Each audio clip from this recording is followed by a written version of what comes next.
Hey guys, just a quick note before we begin that the show may contain spoilers and adult language, but that's just because we know how to have a good time. Stick around, you'll be glad you did. You are here for me to enlighten you. You ever act like this again, you're barred for life. It's just vile and base. It's kind of embarrassing. If you know your lines, then you can forget them. Oh, I get it. It's very clever.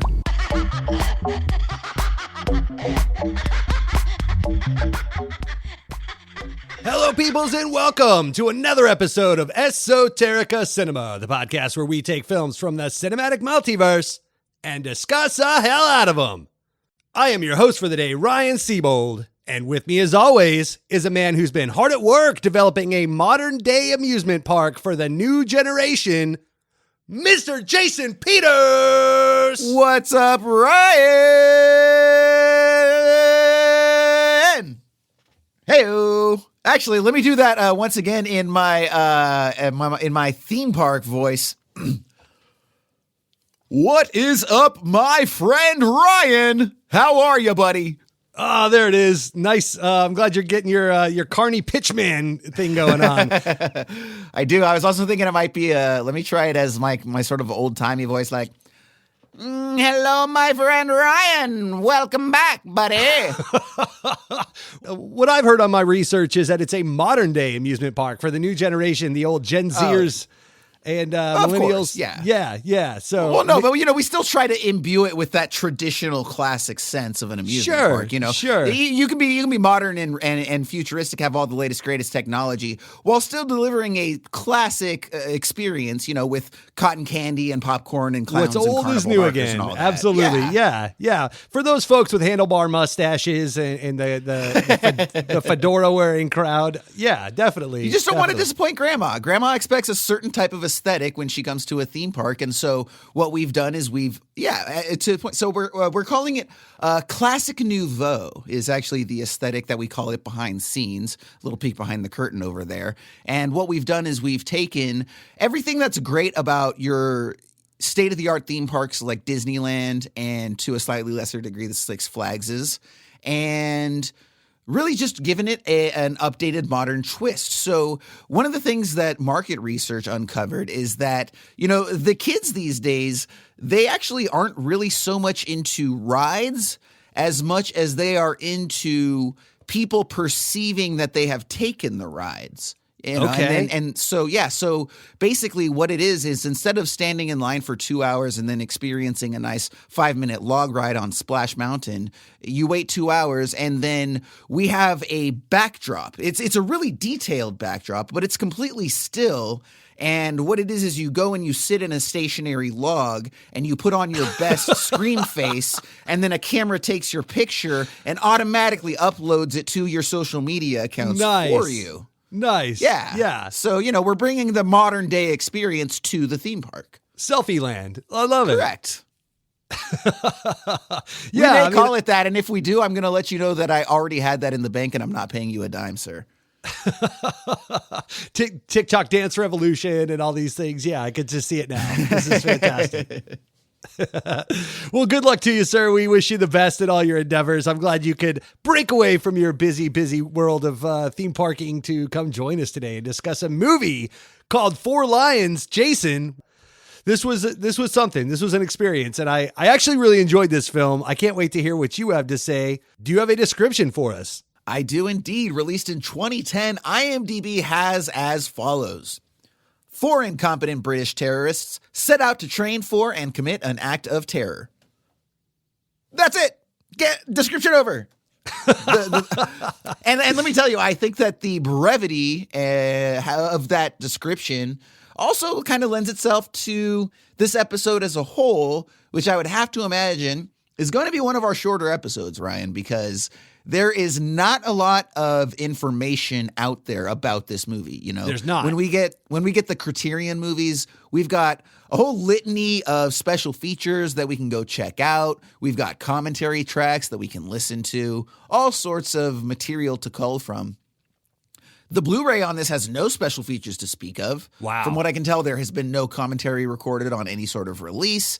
I didn't even really see any behind the scenes on YouTube. It was really just mostly clips from the film. So really, this is just going to be our sort of interpretation of the film, whereas a lot of the episodes this season have been peppering in, an interesting amount of facts that we've been able to cull from our research and such. Not a lot to research out there, but I still think we're going to have a great discussion here. Absolutely. Yeah. This was directed by a guy named Chris Morris on a budget of £2.5 million. If you want to go ahead and do the conversion on that, I'm not gonna. And it made $4.7 million in the box office. But to your point, I couldn't even find a whole hell of a lot on Chris Morris, other than, just chasing his career around. But there wasn't a lot of, I thought there may be at least some interviews with him about the film at the time, because it won, I think, a couple of awards and it got him some notoriety at the time. But so I thought maybe there'd be something from that, that the press tour that he was on promoting the film or anything. And I just came up dry. So we're just going to have to wing this. This is a film discussion episode, everybody. So I hope you're in for that. But I will say I really enjoyed this film, the lighthearted side of terrorism. Who knew? That's awesome. Well, Ryan, I know you told us that you already liked this movie, but I still have to ask you, as I do every single episode, what did you think about this movie? Jason, I would love to tell you right after this trailer, but man, this trailer is full of British gibberish. This is a hard Cockney accent kind of film. So, some of you may want to watch this. You just lost us like 10% of our UK listeners. We were doing so well, and they're like, duh, fuck these mates. And they left. Fuck these mates. Bunch of cunts. Yeah, right. Let's see. Let's try to do a really horrible Cockney accent and say, oh, fuck these mates. What do you got? What do you got? Go for it. Hey, fuck you, governor. You fucking bloody cunts. You blimey blokes. You should watch Four Lions and talk about it instead of just making fun of my country and my fucking accent. First of all, I love the Australian that you imbue in that. Wonderful. I'm sure that's a very distinct and decision that you made right there. Also, were you picturing the old gangster guy with the glasses from Snatch as you were doing that character? Oi! Because that's exactly who I picture when you do that voice. I'm a chimney sweep, I am, and I watched Four Lions and, about terrorism in 2010. I love your ability to combine 3 different accents into one, Ryan. It's fantastic. I've never heard that before. Right. Yeah. If Dick Van Dyke starred in Snatch, directed by Chris Morris. If Dick Van Dyke had a peg leg and was forced to swab an old-timey pirate ship back in 1866 as an indentured servant on his way to the New World. Oi, hoist the riggings and take us to the New World. We're not even going to talk about this movie. We're just going to do horrible accents for 45 minutes and piece the fuck out. Oh, man. Yes, absolutely. Oh, man. Fantastic. Fantastic. Well, if anyone's still around, I suppose we can go ahead and start talking about this movie. I just need you, Ryan, to give me a good place to start. Usually I would say at the beginning, but we're going to start at tea time because British start everything right after tea. Then can I get that in a very loud declarative sort of fashion? Oi, right after you have me tea, you may start the fucking film discussion, mate. That'll work as good as anything else. At the bloody beginning. At the beginning, mate. Hey. All right, so when the movie opens, we've got some grainy footage. It's reminiscent of some Al Qaeda terror videos. Does this work? Does this accent work at all? No! Talk normal, cunt! I don't. Once again, dude, I'm sure I'm combining 7 different voices into one that sounds good in my head and horrible to everyone else. But regardless, when this movie does open, we get some very grainy footage. It's reminiscent of a lot of those Al Qaeda terror videos. You know, those hilarious Al Qaeda terror videos. Ripe for footage, plumbing for jokes, shall we? Yeah. And but instead of being threatening, it is legitimately funny. And that's kind of one of the things that I found most surprising about the film. We'll talk about that in just a sec. Yep. We are introduced to Waj, who is played by Kayvon Novak, who, Ryan, I know that I tell you all the time, I feel like I tell you at least once every other month that like you have to start watching What We Do in the Shadows, the television show. Yes. He is the lead guy from that program. He plays a vampire named Nandor. He's and he Nandor? is so hysterically funny. And it's super funny as well because like you can tell that, look, no judgment here, right? But the man has filled out a bit in the last 12 years. Oh, he totally in the face has. and elsewhere. He was so skinny in this film that it took me a while. But then, like, he has this very distinctive face where they were doing close-ups in that initial scene, and it was just like, oh, that's where it is. That's totally Nandor, like minus 75 pounds or something like that. But yeah, so he plays Nandor, and he's holding this very tiny gun as he's doing the terror video, and everyone's telling him like, dude, what are you doing? This thing's super tiny. He's like, oh, it's okay, I'll fix it. And he like brings it up closer. He's like, nah, of course, perspective, it's going to look bigger. And they're like, what that are you was talking the first about? laugh. Yeah, that was the first laugh I got. I'll scoot closer. It's bigger, isn't it? I love that. And we are introduced to these three other would-be terrorists. One of them is Faisal, who's a sort of soft-spoken guy. The other is Barry, who's a very brash Englishman, sounds exactly like the type of gangster accent you're doing here. And then Omar, who is arguably our protagonist. Do you think it's fair to say he's the protagonist of the film? Absolutely. Yeah. Hands down. Yeah. And he's kind of, in his own way, relative to his morals and values, I would say that he's the most idealistic out of the bunch. And he's the one that's kind of trying to drive the reason for them doing this. And we soon learn that Omar works as a security guard. He says that he needs 2 weeks off so that he can go to his cousin's wedding, but really it's so he can go train with Al-Qaeda. And again, when he gets there and he meets the group, the group that's still here, the group of the four Muslims, there's this very funny scene where Barry tells them that in order to make sure that they're not tracked, they all have to eat and swallow their SIM cards, even though obviously their phones would not work should they do that. And it is the first example. We don't realize it at the time it happens, but it's the first example of many of what I feel like is a very strong component of this film. And that's the whole nature of plant and payoff. This film does that in many different ways, all of them successful. We're going to get into that a little bit down the road. But Ryan, before we do that, what I wanted to ask you about is just the obvious, right? We just sort of like, let's get this out of the way, right? This is a broad comedy most of the times. There's a couple satirical and subtle elements, but largely this is a broad comedy about terrorism. Sure. Where our protagonists are terrorists that are actively trying to engage in an act of terror. That's a pretty ballsy move to ask people to sympathize with that type of protagonist.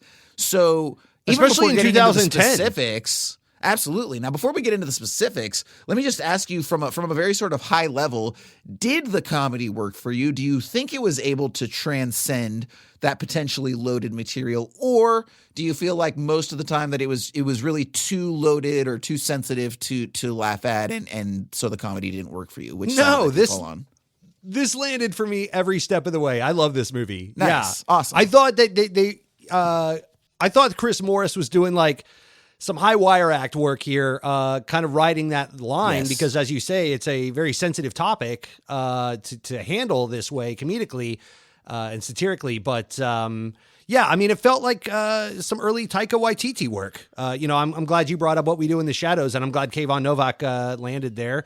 I did not recognize him. I have seen the first season of What We Do in the Shadows, and I haven't made it past that. So I do know the Nandor character you're talking about. Okay, cool. Did not recognize him at all. Did not know until this very minute that's who that was. You got Riz Ahmed, who we know from movies like Sound of Metal and stuff like that. So he's been around and is a recognizable face. I did not know he was in this. I didn't either. I also didn't realize that he was the main bad guy from Venom because that was one of the most forgettable villains that I've seen in a movie in a long time. Definitely. And granted, Marvel's always had a villain problem. Largely their villains are forgettable, but he's really good here. And Interestingly enough, super funny. I just got Sound of Metal in the mail from DVD.com. So I can't had watch no that? idea that Riz Ahmed was in it. And I know we've discussed this because of your feelings towards it. And that's exactly why I want to check it out. But yeah, go ahead and tell people about that. Well, I'm an audio guy. So when you're talking about a movie about a guy that loses his hearing and has to proceed in his career or his passions, that's just too close to home for me. So I just can't watch. That's like my greatest fear is that these are my money But makers. I would argue that the film is designed entirely for people like you because he is a protagonist as a heavy metal drummer. So he 100% is someone like you that depends on his hearing. Yeah. And from what I understand, it's not like a horror story about losing your hearing. He basically becomes part of like the deaf community and like learns how to accept his situation and all of that, So I would argue that it's probably even more resonant to people like you where it ends up going. Now, look, I'll tell you what, maybe I'll do a 5-minute review on it. I'll watch it so you don't have to first and then let you know, like, I've heard it's great. Whether it's something you could handle or not. And he's great. And he's great in this. And I did not he know was he was a nominated for Best rapper. Actor. And he started off as Riz MC. I saw that too. I listened to a couple of his tracks. They were pretty good. I enjoyed them. Good for him. Right. Oi! Oh, I'm a rapper, I am. That's what he sounds like.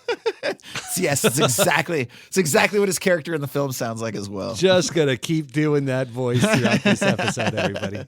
For you. No,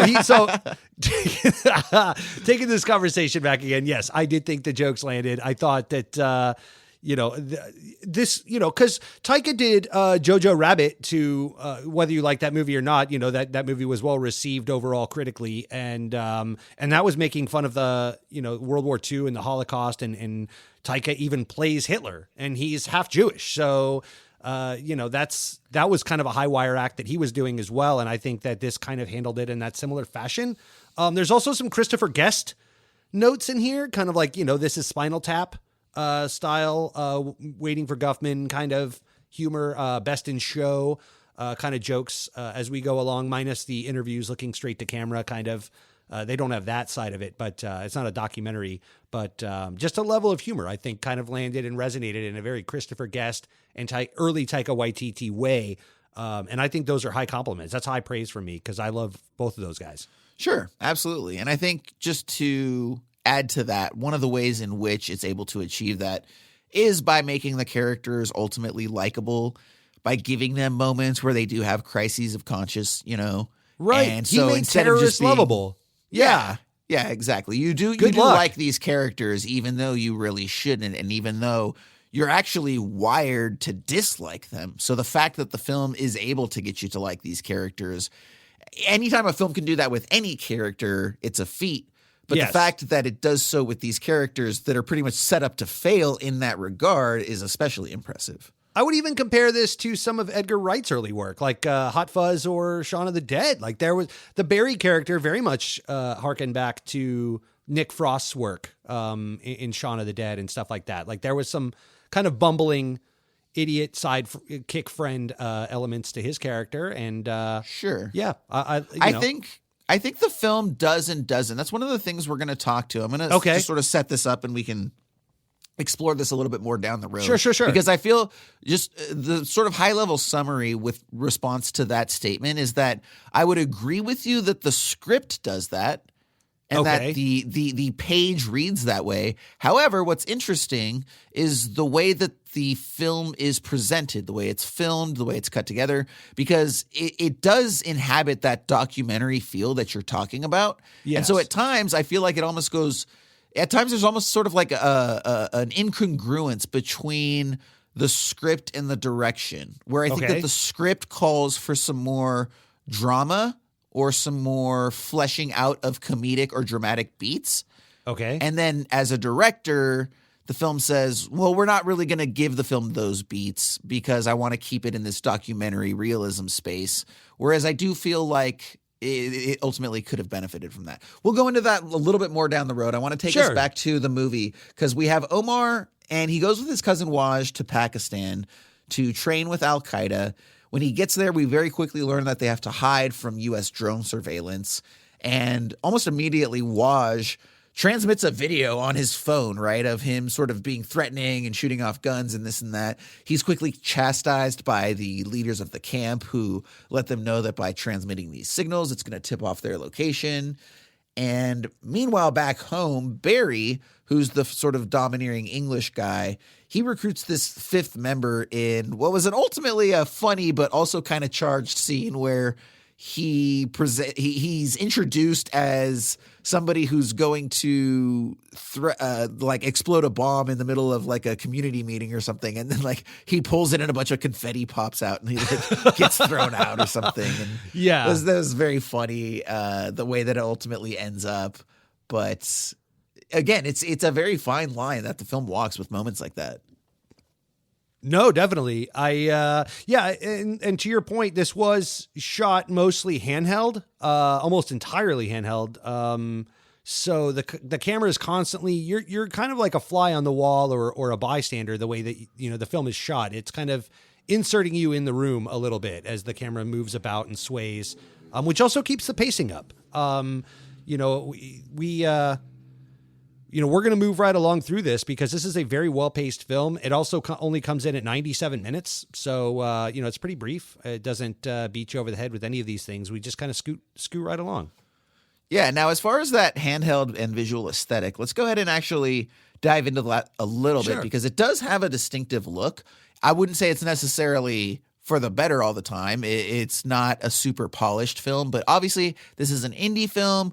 We're going back 12 years ago as of the time of this recording. So digital film was sort of like halfway through its rise to being what it is now, which is very professional. Yeah, going through its sort of ugly teenager years where it had a little bit of acne, but it was still making a lot of progress at the same time. And that had to happen to get us to where we are today. So, but you get like some of the flair from the lights, like some of the characters can look a little weird, like they've got this sort of awkward shimmer to them. You get some of the sort of like heavy digitization and some pixelization and things of that nature. In the low light scenes, it did not handle whatever camera they shot this on, which I could not find out because again, zero information exists about this movie. But whatever camera they shot this on did not handle low light very well, which cameras didn't back then. That's kind of a modern. But also, I mean, let's not $2.5 million isn't chump change. It's not like they made this film for $50,000, like the Benson and Moorhead or something like that. So you'd think they'd had better than some PDX 150 bullshit or something like that, which is kind of how this looks. And even there's a couple segments where they sort of switch to like night vision, and even that just feels like that like consumer grade night vision that like came out like. What was it, late 90s, early 2000s? Like all the celebrities were doing their sex tapes on it and stuff like that. Like just super, super green, right? Yeah. Everything's just so green. And it's not done in any sort of professional way. You can very much tell that, again, it's sort of like this, at best, prosumer grade, but relative to now. But Hilton at the Vision, same time, Kardashian scope presented in. Oh, boy. Brought to you by Ray J. But I do want to, but at the same time, it does lend itself to this it almost has this slavish devotion to presenting itself as a documentary and making it feel that way. And yes, instances like this, these elements of the production do lend themselves to that. So I guess I'll ask you, do you feel like these qualities that we're talking about worked against the film? Do you think it hindered and distracted, or was it ultimately not offensive enough for you to really pay much attention to it? I think I half agree with you. I think that there are moments of this film that could have been better if it wasn't so slavishly devoted to the style. Yeah. But I also appreciate that was kind of the style. Like going back to 2010, we're coming off, this is peak.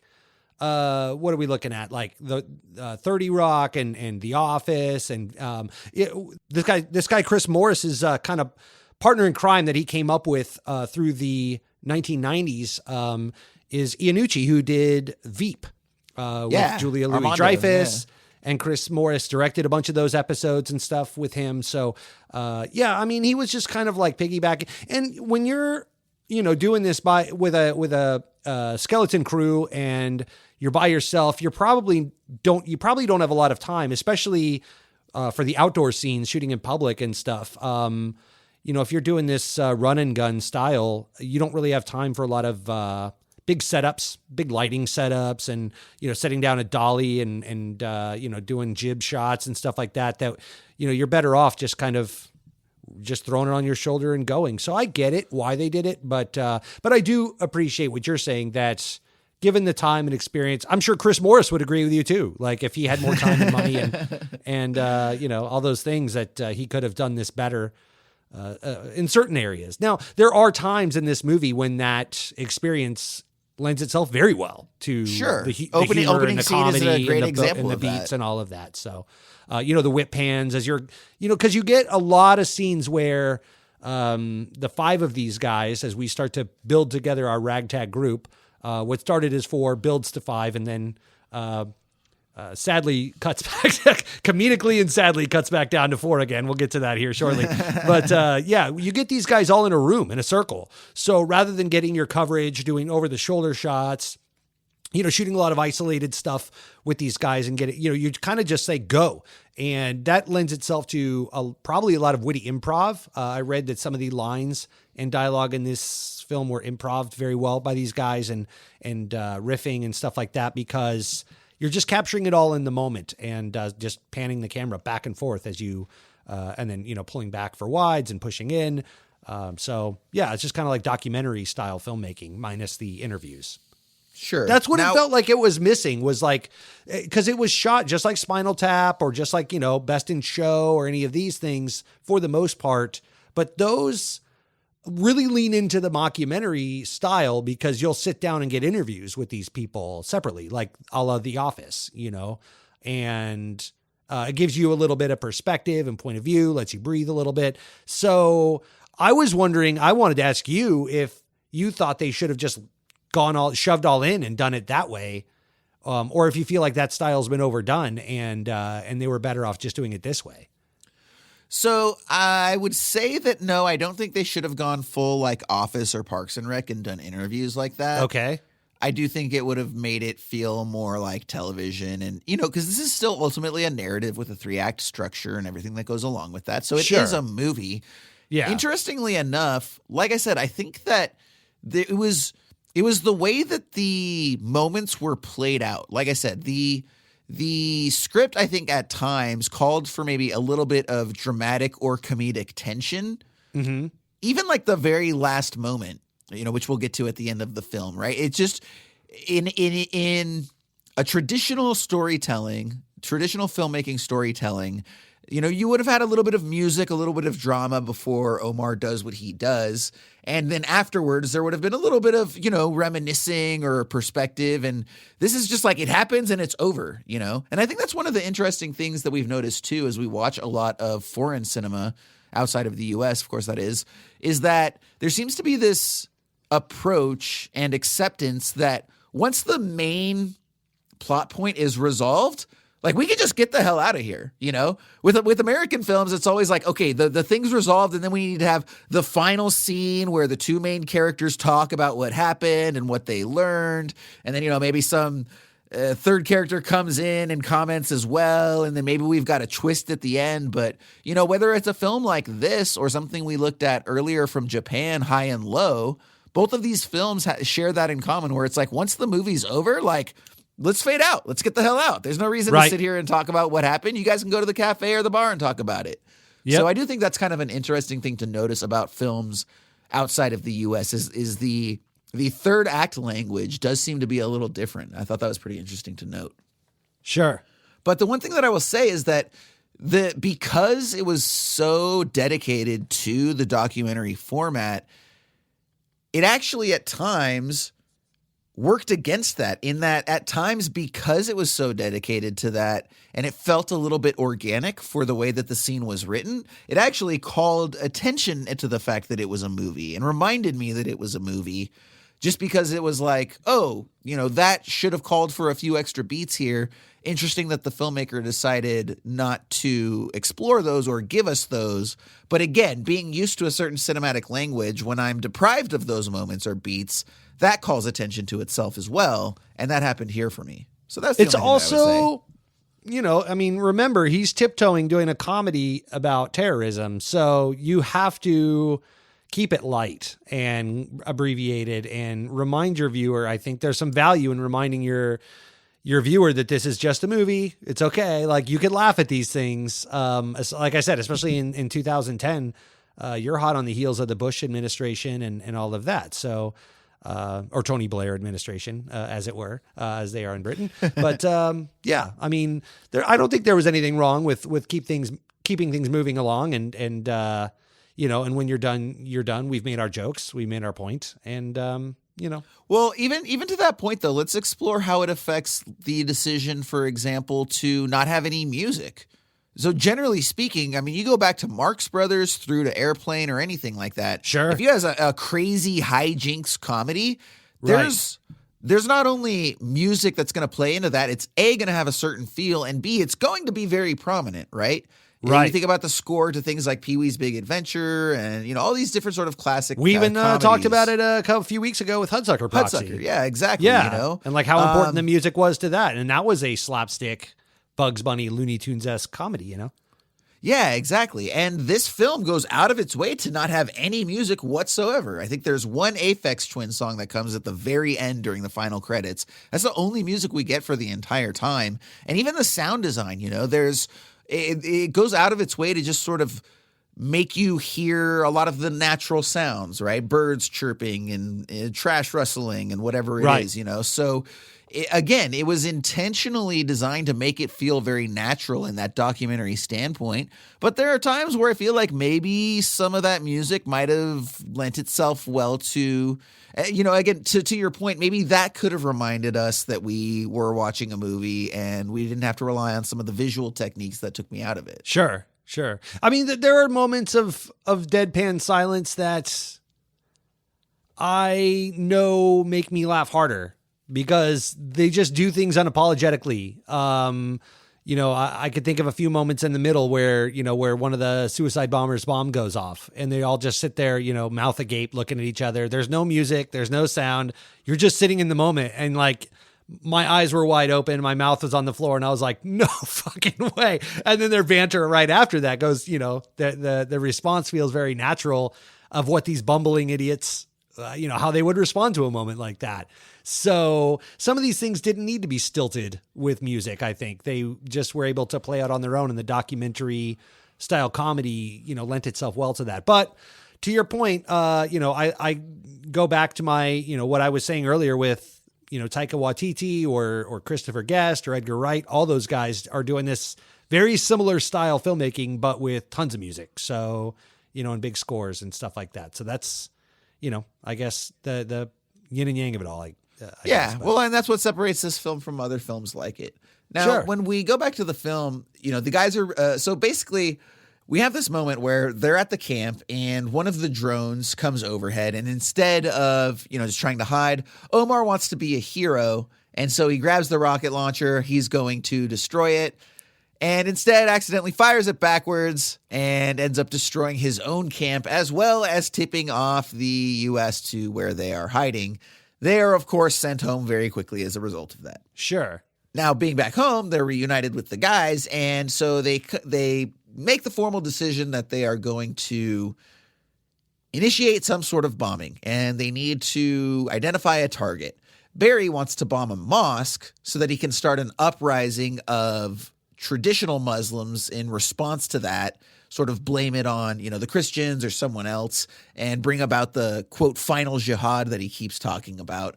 Omar passionately disagrees, you know, says we'd be killing our own people. That's dumb. And so, you know, they don't really settle on anything there. And then we get that scene where we've got Faisal, who is training the crow to deliver the bomb. And he, of course, accidentally blows him up. And this is once again, Ryan, you know, at the top of this episode, I talked about plant and payoff. And this is another plant and payoff where this is going to happen many, many times over the course of this film now, these accidental explosions. And it's going to happen to our cast of characters. And, you know, each time it's pretty surprising here. One of the other things I like that the film does too is the way that it introduces the relationship between Omar and his wife. You know, they have even though it's this very sort of traditional sort of Muslim presentation, like we see that, you know, they're presented as just a loving couple, you know, the same way that any Modern other family. Yeah, exactly. You know, they have a nice relationship. They've got the brother character. He's kind of this, you know, principled guy who sort of knows that Omar is trying to plan some sort of violence. And even though he doesn't want to call it out directly, he still kind of lets him know that he knows what's going on and he should take this path of peace, this sort of pacifism that he's taken. And Omar just sort of, you know, plays ignorant and pretends like he doesn't know what he's talking about. Now, with regards to what makes this film work so well, one of the things that I think is really just perfect across the board is really the acting. Agreed. You know, all of the actors and all of the characterizations of the different characters. I think that each one of them hits their notes very, very well. None of them are kind of the same character. You know, each of them has a very different energy. There's like the quiet one, the principled one, the brash one, etc. And I think that when you have people that really nail such a great comedic performance, it can just, you know, carry the film on its own for like those 97 minutes. You know, even if you didn't have anything else, just watching, you know, 5 really funny people get together and play their characters well and do so in humorous, it keeps it enjoyable. And then to our points from earlier, in a film where we've got this loaded subject matter and we have to work doubly hard to make sure that we keep the audience on the side of our characters, making them funny and having them make us laugh goes a long way towards that. What did you think? Well, and about giving them heart and making them likable characters, even though they are the most reviled kind of people known to man in this modern day and age, you know, terrorists that kill innocents and so forth, for, you know, radicalized religious purposes.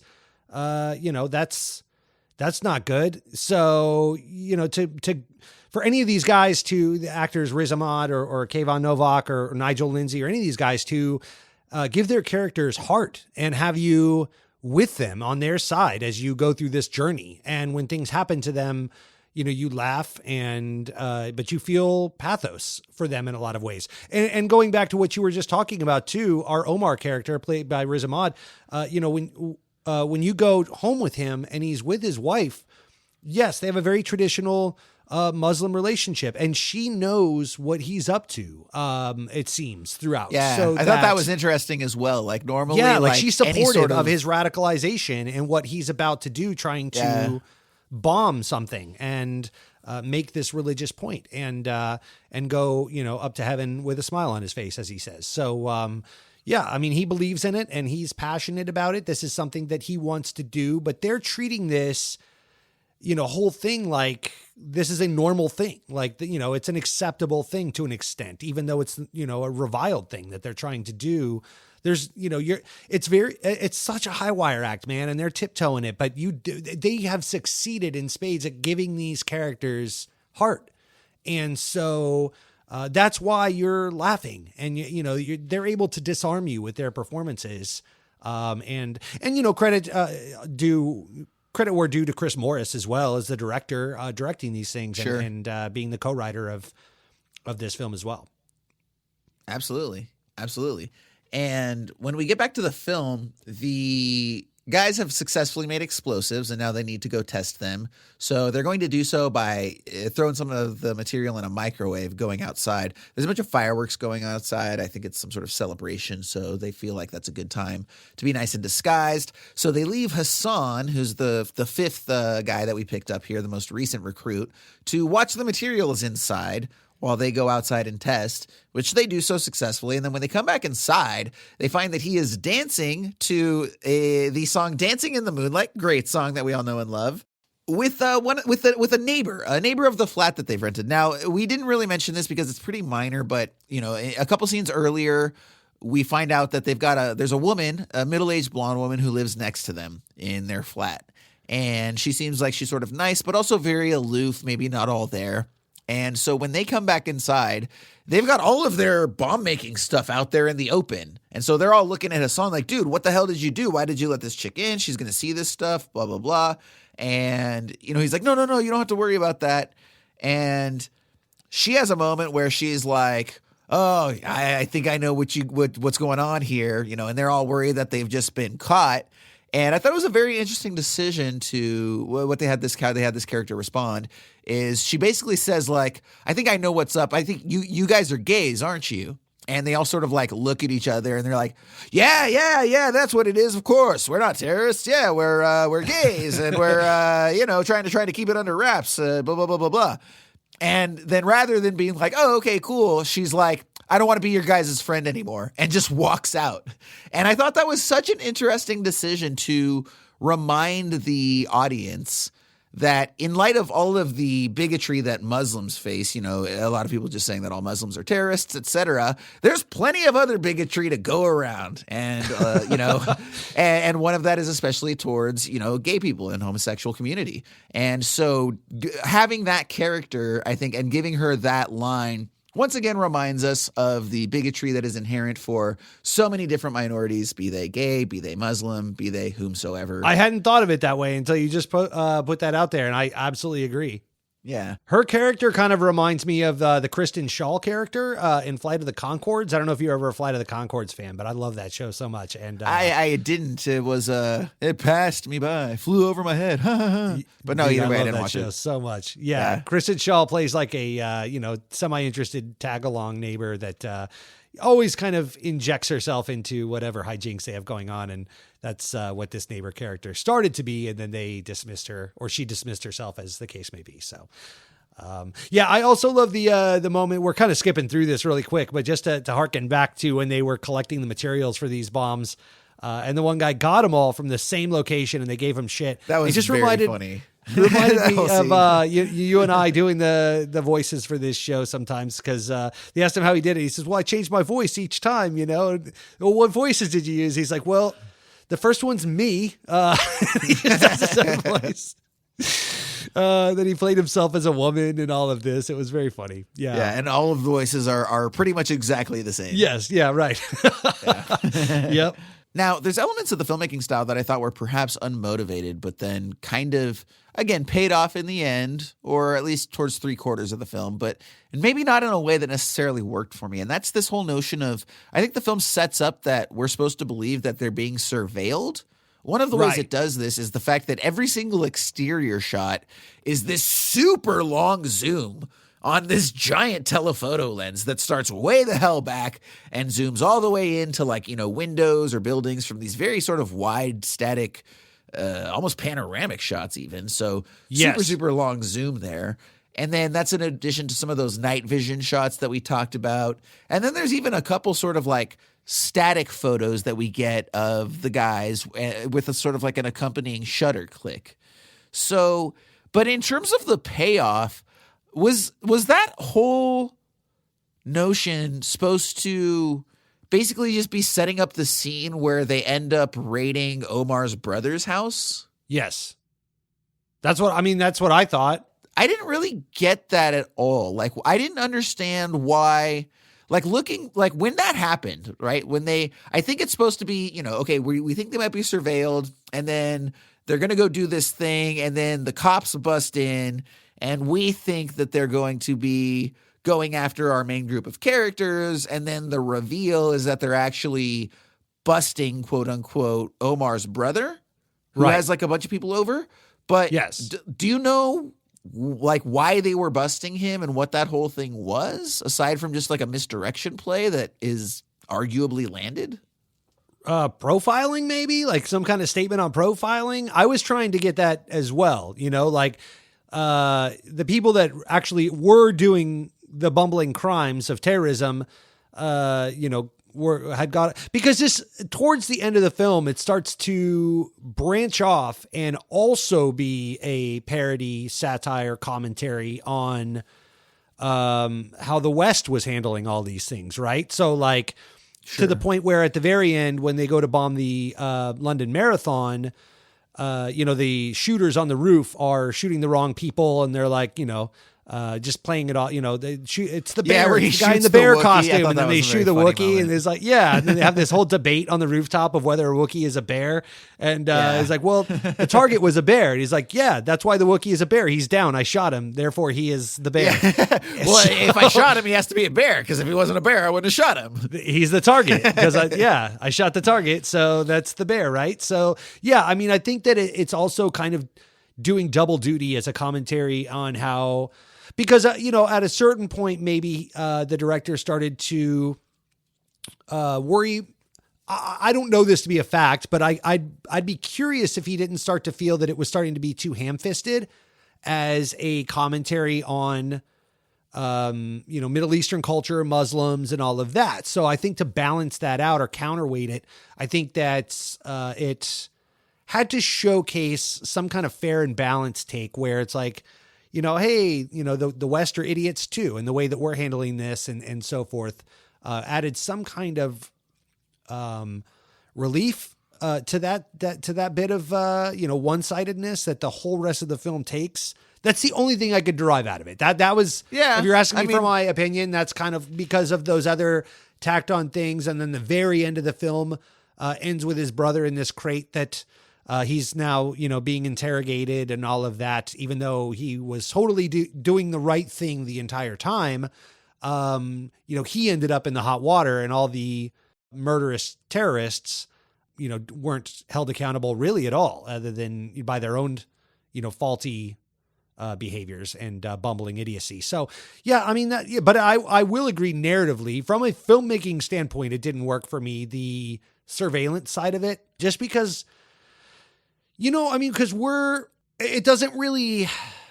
it's not really cohesive enough because you're outside of the places that those guys are. So it would have to be true that they were being surveilled at one point because we're snap zooming into their locations. Yeah. Otherwise, all the establishing shots are just misleads and misdirects, and there's no establishing shots.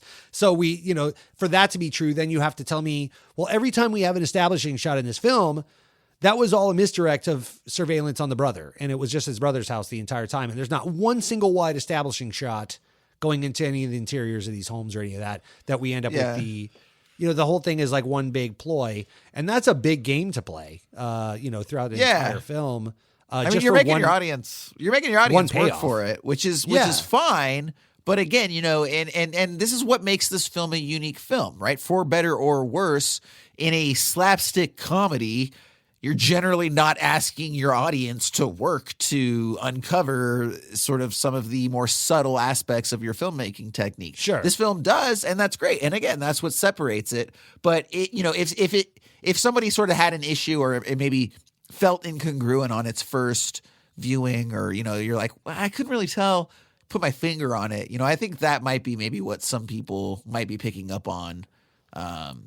That maybe doesn't quite 100% work for them on an initial viewing. And maybe once you know what to expect, maybe it's a, kind of like La Ventura thing, it's this initial pass, not knowing what to expect. These things are kind of weird, but on a second viewing, now that I know what the film is and the way it works and what it's asking me to do and not do, it's a little bit easier to wrap my head around some of these things. Well, there was also some other little winks and nudges to surveillance and stuff too, because we didn't even mention that Omar has a job as a security person at like a mall or something like that. And so when we see him entering and leaving his job almost every time throughout the film, anytime he goes to work or leaves work, sometimes in a panic because of what's just happened, and he thinks, police are hot on his trail or something like that. We always, the establishing shot for that is the surveillance cameras from the mall. Like we're tracking him back to his work, which has a bank of security monitors where he would, as his job, be monitoring those cameras.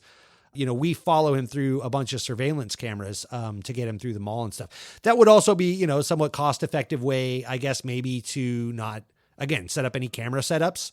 You could just cut to that surveillance footage at any time, so you're not having to actually go through a mall with a camera that's probably normally occupied and stuff like that. So you don't have to light it. You don't have to do anything. You just shoot it raw on a crazy, crappy little camera and, call it surveillance footage. But yeah, I think that it's kind of setting down, it tracks throughout the film, the nature of these people being surveilled in various ways. That was kind of a new concept, I think, too. It's kind of amazing how much we take for granted now in this modern day and age, filled with modern day amusement parks, created by my friend here, Jason Peters. That with a classic veneer. Yes, with the classic veneer. We, are used to having cameras surveil us everywhere, but back then that was a new concept. I mean, the iPhone was invented in 2007? Phones barely had cameras on them back then at all. Yeah. So, facial recognition, all of these things, every time these big chunks of privacy were taken away in this era of the Patriot Act and here in America and stuff like that, these were like really debatable topics. Where it's like, they're watching us, Big Brother and all of these elements. So, there might have been some kind of little statement that was being made about that doesn't resonate now because we're like, whatever. We're all being surveilled. Yeah, exactly. Get used to it, buddy. Nobody gives a shit anymore. It's like, There's Big no Brother, privacy. turn on, what's that goddamn show? Below Deck. Yeah, right. I mean, we're all being surveilled. CNN commentator whipped his dick out, on Zoom back in COVID day. Like, we're all just, up for the folly of man here in our own. These are exacerbated circumstances that we live in now. So, going back and seeing these little nuances, maybe it landed a little heavier back then than it does now. Yeah, sure. And now a quick word from our sponsor. The market is flooded with dating apps. Swipe left, swipe right. You'll give yourself carpal tunnel just trying to find some commitment. I thought I'd tried everything. And then I found Alkaidate. From the makers of Christian Singles and Kissing Swastikasins, we're proud to announce the last dating app you'll ever need, Alkaidate. At Alkaidate, we have a team of professionals on staff to help train you to get the most out of your short time with us. The team at Alkaidate was super helpful. We started with my profile. We posted several action shots of me training on monkey bars to replace all the pictures of me holding the fish I caught in Cabo. I got instant results. And that's when I met Jessica. Other dating sites provide distractions to keep you swiping indefinitely. At Alkaidate, our priority is commitment. I think my favorite part of Alkaidate were the group activities they set up for us. We learned communication skills in our negotiations classes. That's where I learned that words of affirmation was not her love language. I do love to say no. We even learned how to fly a plane. Well, hi, Jack. But the way you overtook the pilot with a nail file was pretty hot. I especially love the speed dating meet cutes. We were all dressed the same, so it really became about each other's personalities. Then we all put on these little vests with countdown clocks. I finally met Jessica, had only 20 seconds to go. Oh man, I was so nervous. You did great, babe. We left the Olive Garden that night together and never looked back. I guess they were right. When you're there, you're family. We found each other just in time. Which is good because I heard that place strangely exploded right after we left. Try Alkaidate today and start meeting like-minded partners in your area. Till death do us part, right, babe? Till death do us part. Wait, why are you still wearing the vest? Alkaidate. It's the last dating app you'll ever need. And now back to the show. Now, as far as the film, we've got the guys transporting these explosives now that they've confirmed that they work. And we get our first, again, plan payoff. Faisal hops over the wall carrying the material, trips, and explodes. This is not the last time that someone is going to explode, though it is the first time. And as a result, Omar's super pissed. He wants to just kind of cancel this whole thing. The others don't. They're still all in. And in a very sort of funny background reveal, we see on a news exchange that Faisal's head was discovered falling out of a tree, and which tipped off the authorities to the fact that this was a thing. And Barry himself had said that he had Barry said that he buried the head, very deep underground, which obviously he didn't because this guy's just talking out of his ass the entire movie. But regardless, Omar does cool off soon, and he decides with the others, hey, you know what? We need to target the London Marathon. And this is going to sort of set up our third act. This is when we get the aforementioned raid on the brother's house that we've already just discussed. But I do want to kind of go back to seeing what you think about this statement that I've made, which is that again, there are times where I feel like the direction doesn't quite match the script, and that some of the comedic beats could have been extrapolated a little bit. Some of the dramatic beats could have been played out a little bit. And at that point, it might work against the sort of documentary feel. But I do think that maybe, again, just the laughs could have been a little bit bigger if they were kind of given that more traditional comedic setup and punchline feel. Do you feel that way, or do you think that it would have made it feel too jokey and take away from just the overall documentary feel and changed it for the worse? I'll go down that road with you. Let me ask you and throw this back to you then. What style would you have liked to have seen this in? If you could think of like a director, that a recognizable director of sorts, like, do you think this would be an Abrams Brothers movie or like a Mel Brooks kind of film? I guess what I'm talking about is it's almost just more like giving some of these moments time to breathe. That's really all I'm talking about at the end of the day. I feel like because there was a decision made to present this as a documentary, that as a result, there's certain, like even Faisal's. So I like the fact that Faisal's death isn't really given too much of like a setup and it's presented real because it carries with it that shock factor, right? And if we tip our hat too much, then we lose that shock, which was considerable. So I like it for that moment. But let's also talk. So let's just not focus on the comedic beats. Let's just, because we're so close to the end, I think I can go ahead and bring this up. So like at the very end, the very last thing we see is Omar basically like sacrificing himself, right? He knows that he's caught and he's going to go, and he ends up running into a pharmacy, which was actually like Faisal's initial suggestion when they were talking about targets and blowing it up, right? Now, because they sell tampons and contraceptives. Yeah, all this sort of stuff, right? But that's you not my wanted to point. make a statement against that. Yeah, but that's not my point. The point is that, like, so, you know, when this happens, it's very matter of fact, okay? Like, he gives a tiny little speech about if anyone asks, make sure he says that he had a smile on his face, right? But like, for better or worse, again, this is kind of what the discussion is, but for better or worse, there's no real swelling of the moment, right? Like, we don't get the music that swells. We don't get, some of the reactions of the other person telling him not to do it. We don't really get him thinking about his kid, any of those sort of traditional. And then even when it happens, he runs in, it happens. And like immediately after the explosion, I think we cut and the credits start rolling, or not like the final credits, but like there's an initial credit sequence that starts. Yep. They don't even give you really 3 seconds to just sit in the aftermath of the explosion and take in what's happened, right? And these are the type of moments that I'm talking about that I wish the film kind of would have let those moments breathe a little bit, given me a moment to mourn the loss of this protagonist that I've come to like over the course of the film. And again, I think that some of that by adhering to that documentary presentation, we do sacrifice what could be some more poignant moments. That would be my argument.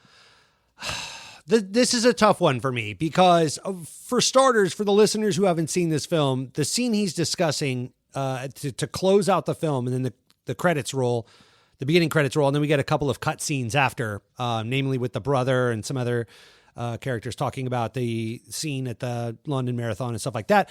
But this is a full 20-minute sequence at the end of the film where they're at the London Marathon and they all show up in costume.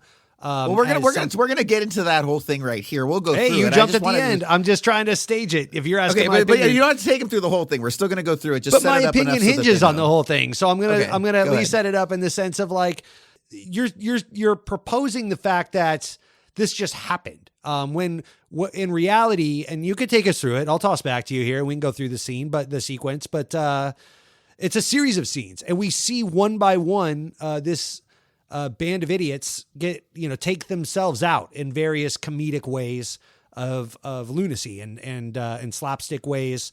One guy, Barry, swallows the SIM card, as you said, the plant and payoff from earlier where he said that's how you stop them from tracking you or whatever. And then he chokes on it, right? So now he's choking on the SIM card with bombs, explosives strapped to him in underneath this Ninja Turtle costume that he's wearing to run the marathon in. And someone decides they're going to give him a Heimlich maneuver.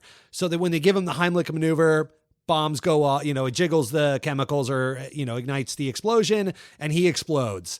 So, the fact by the time we get to Omar, we've seen enough of this and the comedy beats have all kind of played out. I think that there is a danger with giving any of these guys too much reverence or respect because at the end of the day, they are terrorists. So though they did have heart, though they did make you like them somewhat as people, you cannot cross that threshold and sympathize with their cause. You cannot give it any kind of crowning moment or like justice or like, like his kid or his wife or whatever. Like this is a terrible act and it ends, as quickly as it ends in reality too. That's the other thing with this documentary format. You also have to understand that there's not any pomp and circumstance to some of these things that in Hollywood, in Michael Bay movies, there'd be the swelling score and the drone shot and the police helicopter would come in and, the cops would show up and all of that. No, he runs into a building, explodes, fade to black. That's as quickly as that shit happens in real life. You don't have time to think about it. And it's fade to black, just like it was for old Omar. I think that there is a danger to have the swelling score and the pathos in that moment. Now, you could do it leading up to it to give these characters heart so that we stay with them on their little journey. But at the end of the day, they're the bad guys, right? Like they're terrorists. Sure. So yeah. You got to walk that line, and that's really dangerous. I would almost wonder if Chris Morris didn't try it that way and be like, can't do it. Like I can't give it the reverence like that. Okay, like but then if that's the case though, but if that's the case, then why did they give Waj that moment? Did they really though? Yeah, absolutely. They gave him. So basically, you took us through most of it, so that's fine. So we get to a point where Waj is basically barricaded inside of a restaurant and he calls Omar and he basically asks him what he should do. And I feel like this is kind of one of the more powerful moments and kind of adds a certain resonance to it where, we do see the inadequacy of the police state where they basically bust in and instead of killing Waj, they actually shoot his hostage. Now, right. At this point, Waj is on the phone with Omar and he says that he doesn't know what he's doing. And we haven't really established in this up. discussion that Waj is a simpleton. He's set up very early on as a very, very simple. He's even talked about having mental disability, reference that, but he reads children's books and he constantly looks up to Omar like an older brother character, almost like of Mice and Men or something like that, like a Lenny character, but a terrorist. Yeah, Pakistani terrorist version of it. So I just wanted to throw that out there just because they've done a great job leading up to this moment of establishing pathos. So with his character, I think more than most, because in this moment, he's scared and he's asking Omar, what do I do? I don't know what to do, Yeah, and like so many people that I would imagine, they're young kids, they get caught up in this movement, they don't know what they're doing or how they got here, but they found themselves here, and then he ends up blowing himself up because, like, hey, this is all I know. So, but that would contradict what you're saying here because the film and the filmmaker was willing to give Waj that moment and make him be the sympathetic hero that succumb to forces greater than himself, and we lament his loss. So why would they give it to Waj and not Omar? I want to say because Waj didn't understand the weight of what he was doing. I want to believe that Waj, like you said moments ago, was roped into this by someone that he considered to be his best friend and older brother, and very much the same way that you have roped me into doing this podcast, Jason. Okay, but he still ended up taking people hostage. He still ended up killing people. He was a terrorist that blew up a bomb. So again, it seems to me incongruent that you're going to give it to Waj and not Omar when Omar's our protagonist. Just my take. I'm not saying I'm right. I'm just saying that the humor is over, the jokes are done, and Omar goes to kill himself and it ends, and it's just fade to black. I think that, it was a creative decision done by Chris Morris. I think it worked personally. I kind of liked it ending that way. It didn't, nothing more needed to be said. It was done. The movie was over at that point. Yeah. I don't know. And it did go back and give a little postscript, so it did end on a lighter note just because it kind of unwound some of it a little bit and let you breathe. But in that moment, it was very abbreviated. And I think that it was kind of intentionally done so to say, we've had our fun, we've had our jokes, but this is a serious, moment. And it just really, it ends very quickly. It worked for me. It sounds like it didn't work for you. Are you saying that? You wish it would have had a little more room to breathe at the end, a little more cinematic posturing? Yeah, in general, I do like to kind of sit around for a few minutes and be, given an opportunity to just kind of, let things settle in and consider them. And I understand you're saying well, you can do that, but movie's over, you're getting up, you're walking out of the theater, you're, stopping, looking over at, whoever you watch the movie with, thinking about dinner now, you come back to reality. So oftentimes, it's kind of nice to have those just sort of few baked in minutes of the film where I can sort of reflect on a lot of that. But, that's why we started this podcast, so that we give ourselves opportunities to reflect outside of the film itself. But like I said, I do think everything about this film works. When I say that, it's not so much that if I say I had a problem with something, or it's not that it didn't work, it's just that for me personally, I would have liked a little bit more of this, but the decisions are consistent with the decisions that have been made over the course of the film.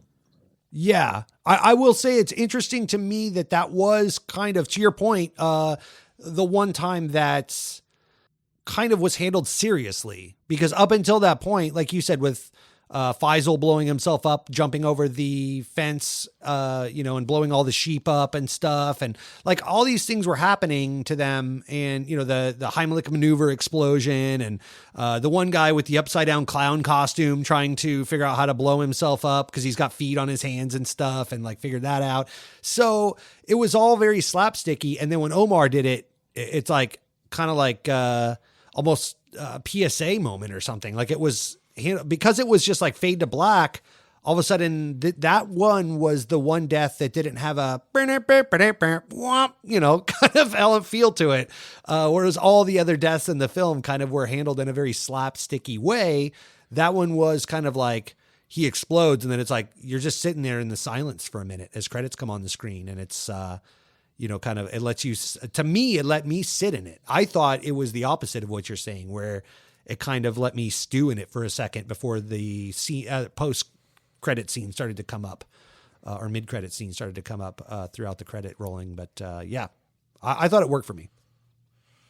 Cool. Yeah. And that's obviously, as we said, the end of the film Four Lions. Now, before we do give our final grades and adjectives and all that, do want to remind you guys to please subscribe and review. It helps us out, gives us a little bit of attention.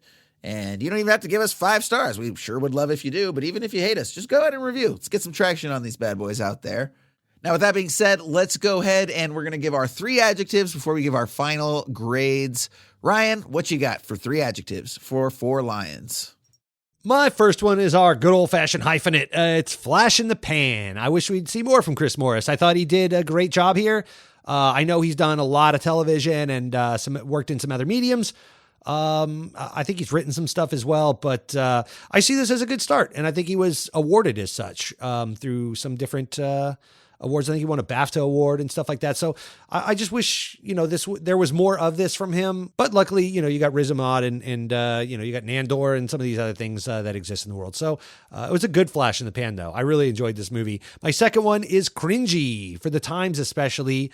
It's hard to laugh at terrorism. There were some moments where I was laughing, and that's kind of, I'm sure, the desired effect of everyone involved in this picture. But it made you cringe sometimes because you're laughing at things you should not be laughing at. And it did that very well.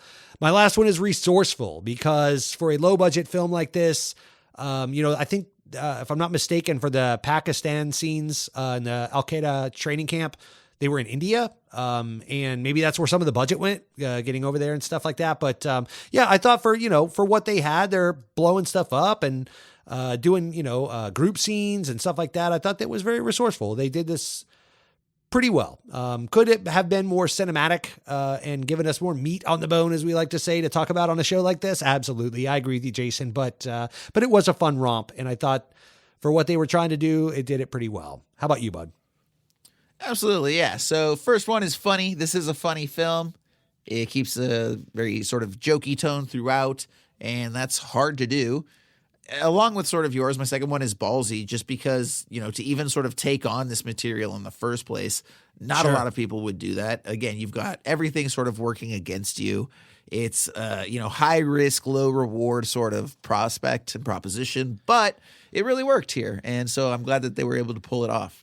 The third one I have is naturalistic, just in its overall vibe, aesthetic, presentation, the whole documentary feel, the sound design, the acting even, for as broad and sort of over the top as the script itself is, the actors do a good job of not playing cartoon characters, Sure. They play very real sort of characters that certainly make over the top and ridiculous decisions. But they never come across like caricatures. You believe that these are all real people, and you believe that this is, again, presented as a documentary and such. So funny, ballsy, naturalistic. Let's go ahead and slap a formal rating on this. Once again, for anybody that doesn't, if you're joining us for the first time, I do star ratings. Ryan gives grade ratings, basically back in the day. We couldn't decide on which one we wanted to do, so we just took them both and split it between us. Ryan, go ahead and give us your final grade for Four Lions.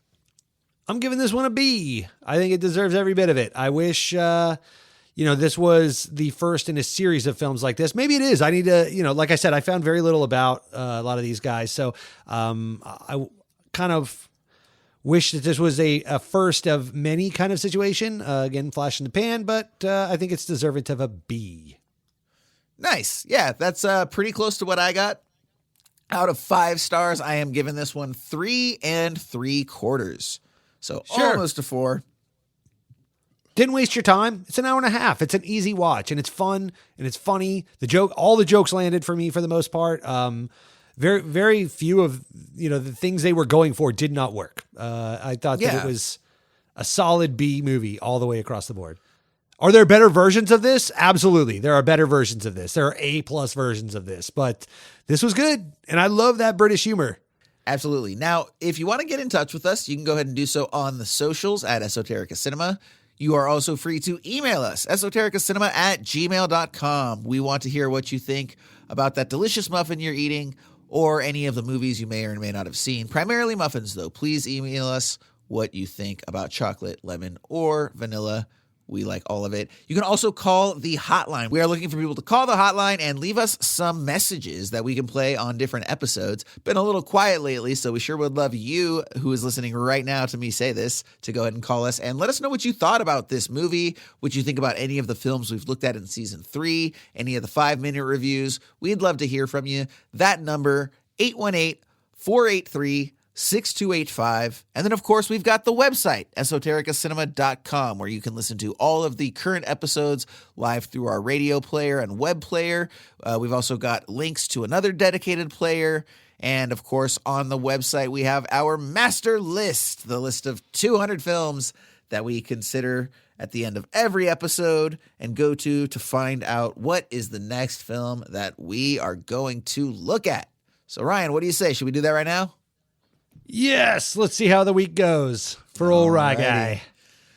Alrighty. So once again, as we always do, we go to our random.org true number generator.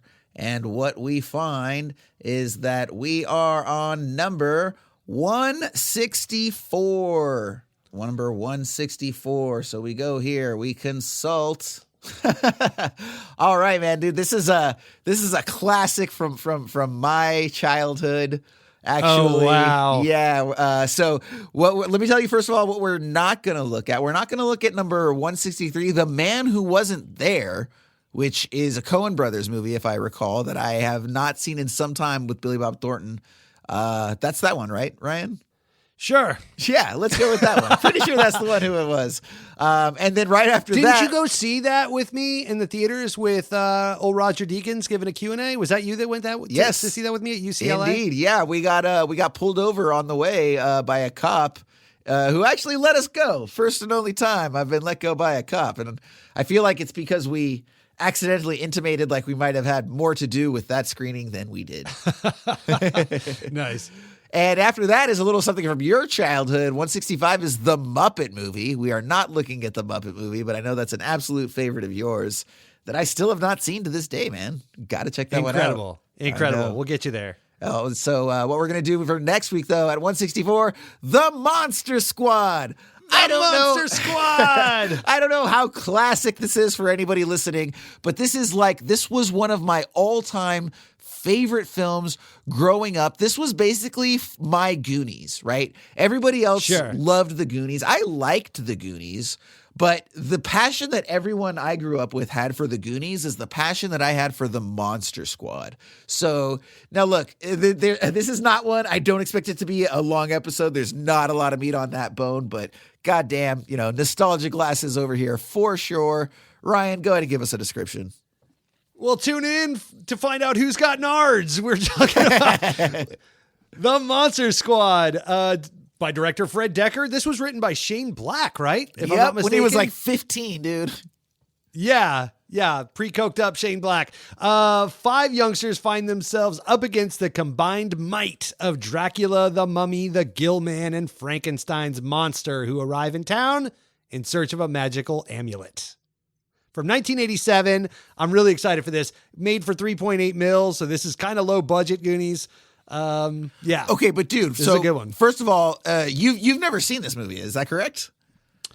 I have not seen it in its entirety. I have had enough friends like yourself that loved this movie, and so it's been on in the background at times. Okay. But I have not sit down and watch this soup to nuts. So here's the thing, dude, for or nose to nards, as it may be. For a $4 million film or whatever you're talking about, if I'm not mistaken, this features Stan Winston costumes. Okay. And makeup. Yeah. And so the creature effects to this day are done so well. And I'm really, really excited for you to finally see this. Again, it's, you're watching a kid's movie at damn near 40 years old. Like, it's not going to resonate the same way it did growing up. But, it's nice to share that part of my childhood with you, the same way it's going to be when we finally get to Muppet Movie or any of these movies that you have on your list. It's going to be good too. There's a whole ass documentary on this film called Wolfman's Got Nards. So I plan on watching that as well as a companion piece. And hopefully we'll get some nice behind the scenes nuggets that we could bring to the listeners. Absolutely. I'm looking forward to geeking out on it. So everybody go ahead and check out the Monster Squad, the classic Monster Squad, and join us next time right here on Esoterica Cinema. Enjoy the movies.